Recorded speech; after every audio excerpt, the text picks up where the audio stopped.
2 men entered the court and stood before the judge. One was tall and sturdy, in his 50s. The other was an old man, bent over, leaning on a thick cane. The first man said, "I gave this friend of mine 10 gold pieces, and he promised to return them when his situation improved. Whenever I asked him for them, he avoided me." The judge asked the old man, "What do you think of your friend's words?" The old man replied, "I admit he gave me 10 gold pieces, but I returned them to him, sir." The judge said, "Do you swear before the court that you returned the gold pieces to your friend?" The old man said, "Yes, sir," said the judge. "If so, raise your right hand and swear."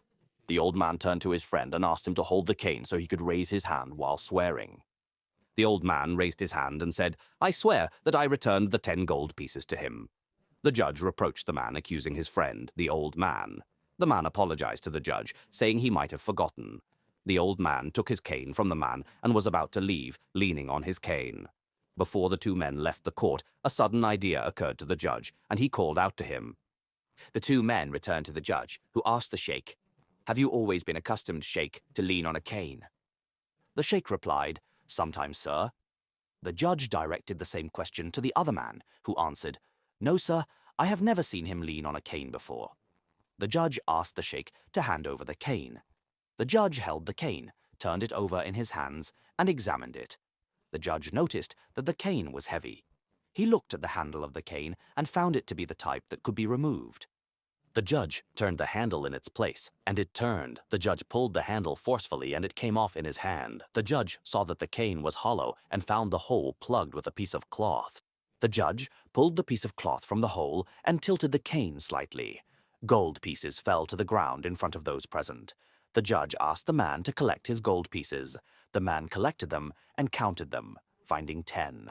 The judge said to the sheikh, "You scoundrel, you thought you could deceive this man and trick him. I doubted you when I saw you hand your friend the staff before you swore. Do you think, you vile man, that your oath is valid?" Then the judge turned to the owner of the gold pieces and said to him, "The sheikh was cunning and deceitful when he handed you the stick with your gold pieces inside and swore he returned your gold while it was in your hands without you knowing. This is cheating and deception." Finally, the judge turned to the guards and said, "Take this thief and put him in prison until I find a suitable punishment for his manipulation of the oath and a harsher punishment for his betrayal of trust." The man left the court happy, not believing that his gold pieces had been returned to him. All those present were impressed by the judge's intelligence and insight.